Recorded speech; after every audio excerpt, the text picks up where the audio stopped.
The bourbon in my hand trembled, amber liquid catching the soft glow of the chandelier as laughter rippled through the room. My wife, Elise, leaned closer to him, some slick-haired colleague named Marcus, her voice low and teasing, slicing to the party's hum like a razor. "Oh, Marcus, you're too much," she said, fingers grazing his arm, lips curling into a smile I hadn't seen in months. Then, as if I were invisible, a ghost in my own marriage, she glanced at me and added, "Don't mind my roommate over there." The word hit like a punch to the gut. Roommate. After 8 years together, 2 miscarriages, and a mortgage we could barely afford. My chest tightened, but I forced a smile meant to hide a scream. The party roared on. A glittering affair in our living room, filled with Elise's colleagues from the law firm. Crystal flutes sparkled on trays, and the air smelled of jasmine perfume and smoked salmon canapes. I had spent hours arranging every detail, dimming the lights just right, playing a devoted husband while Elise floated to the crowd, radiant in her emerald dress.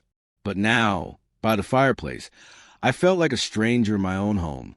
Marcus laughed at something she whispered, his hand brushing the small of her back, and my mind raced. Was I imagining the intimacy? The way her eyes lingered on him, bright and unguarded, while mine earned only a dismissive quip. I sipped my bourbon, letting the burn ground me, scanning the room for answers I wasn't sure I wanted.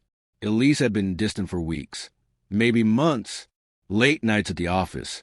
Phone screens turned away, a perfume I didn't recognize lingering on her clothes. I had blamed stress, her big case, the weight of our shared grief. But now, doubt stabbed me like a splinter under the skin.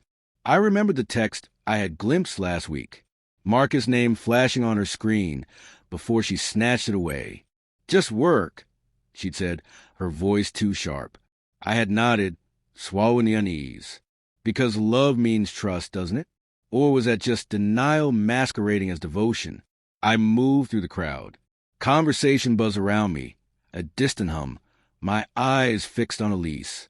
She was magnetic. Her laughter was a melody that used to belong to me.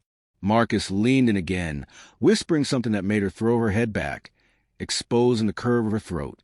My own throat tightened, a mix of longing and rage. I wanted to storm over, demand answers, but my feet remained rooted, heavy with fear of what I might find. I drifted to the kitchen, the clatter of dishes a temporary shield. Our neighbor, Sarah, rinsed glasses, her eyes soft with pity. "You okay, Tom?" she asked quietly. I nodded, but her gaze lingered, seeing the fracture I was trying to ignore. The night dragged on, each moment a fresh cut. Elisa's hand on Marcus's shoulder, his smirk as he refilled her wine, the way she never looked for me. I stood by the window, cold glass pressing against my palm, staring at the snow-dusted street outside. Our street, our life. Was it all a lie? My mind replayed every moment. The way she stopped kissing me goodnight, the excuses for her late hours, the laughter that had become performance. But there had been love, hadn't there?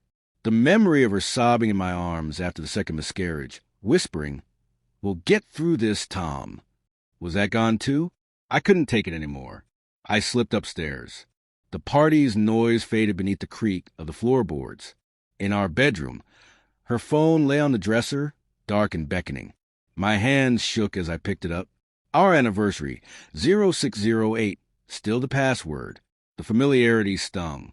I opened her messages, and there it was, a thread with Marcus stretching back months.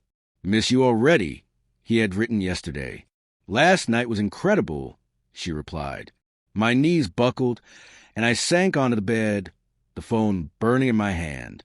Photos, hotel receipts, promises to figure it out. Each word a blade carving away the life I thought I had. I don't know how long I sat there, party laughter mocking me from below. Part of me wanted to believe it was a mistake, a misunderstanding. Maybe she was lonely. Maybe I had failed her somehow. But the truth was undeniable. She had chosen this. Chosen him. The woman who had vowed to love me forever had reduced me to a roommate in front of a room full of strangers. I stood, pale and hollow-eyed, my reflection staring back at me in the mirror. I could confront her now, make a scene, watch her squirm under the weight of her lies. but that felt small, fleeting. Instead, I grabbed a duffel from the closet and began packing. Shirts, socks, my toothbrush, each item a quiet rebellion. I paused at the photo on the nightstand. Us on our honeymoon, laughing in the rain. I left it face up, a reminder of what she had thrown away. Downstairs, the party was winding down. Guests drifted into the snowy night. Elise stood by the door, saying goodbyes. Marcus was nowhere in sight. She didn't notice me until I was halfway out. Duffel slung over my shoulder. "Tom," she called, voice lace of confusion, maybe fear.